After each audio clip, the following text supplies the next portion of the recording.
Hi, എല്ലാ കൂട്ടുകാർക്കും computer and mobile tips and trick എന്ന പ്രോഗ്രാമിലേക്ക് എല്ലാ കൂട്ടുകാർക്കും സ്വാഗതം. കൂട്ടുകാർ എല്ലാവരും ഷെയർ ചെയ്യുക, സബ്സ്ക്രൈബ് ചെയ്യുക. കൂട്ടുകാർ ഇഷ്ടപ്പെട്ടാൽ മറ്റു കൂട്ടുകാർക്ക് എത്തിച്ചു കൊടുക്കുക.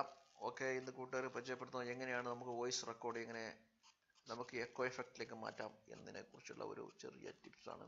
അതിൻ്റെ സോഫ്റ്റ്വെയർ ഇൻസ്റ്റാൾ ചെയ്യുക. സിമ്പിൾ വോയിസ് എന്ന സോഫ്റ്റ്വെയർ ഇൻസ്റ്റാൾ ചെയ്യാം. സിമ്പിൾ വോയിസ് ഇൻസ്റ്റാൾ ചെയ്തതിന് ശേഷം ഇതേമാതിരി ഒരു സ്ക്രീൻ വരും. അതിലേത് ക്ലിക്ക് ചെയ്തിട്ട് നമുക്ക് വോയിസ് ഇതിലേക്ക് റെക്കോർഡ് ചെയ്യാം. ഹായ് കൂട്ടുകാരെ, എല്ലാവർക്കും സുഖം തന്നെയല്ലേ? എന്നിട്ട് ഒന്നുകൂടി പ്രസ് ചെയ്യുക, അത് സ്റ്റോപ്പ് ആവും. എന്നിട്ട് നമുക്ക് ഏത് എഫക്റ്റിലേക്കാണ് വേണ്ടത് വെച്ചാൽ നമുക്ക് എക്കോ ആണ് വേണമെങ്കിൽ എക്കോ നമുക്ക് വോയിസിലേക്ക് റെക്കോർഡ് ചെയ്യാം. ഹായ് കൂട്ടുകാരെ, എല്ലാവർക്കും സുഖം തന്നെയല്ലേ?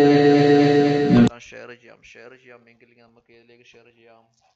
വാട്സാപ്പിലേക്ക്. ഓൾറെഡി ഞാൻ വാട്സാപ്പ് സെലക്ട് ചെയ്തുകൊണ്ട് വാട്സാപ്പിലേക്കോ ഫേസ്ബുക്കിലേക്കോ ഷെയർ ചെയ്യാം. വാട്സാപ്പ് ഓൾറെഡി ഷെയർ ചെയ്തുകൊണ്ട് share also WhatsApp just one. Okay, നമുക്ക് ആ വോയിസ് നമുക്ക് ഏത് കൂട്ടുകാർക്കും ഏത് ഫ്രണ്ട്സിനും നമുക്ക് ഷെയർ ചെയ്യാൻ കഴിയുന്നതാണ്. ഓക്കെ, കൂട്ടുകാർ ഇഷ്ടമുണ്ടെങ്കിൽ ഷെയർ ചെയ്യുക, ഇഷ്ടപ്പെട്ടെങ്കിൽ ഷെയർ ചെയ്യുക. ഓക്കെ, ഞാൻ ഇതിലേക്ക് ഷെയർ ചെയ്യുന്നു. ഇഷ്ടമെടുത്താൽ ഷെയർ ആവുന്നതാണ്.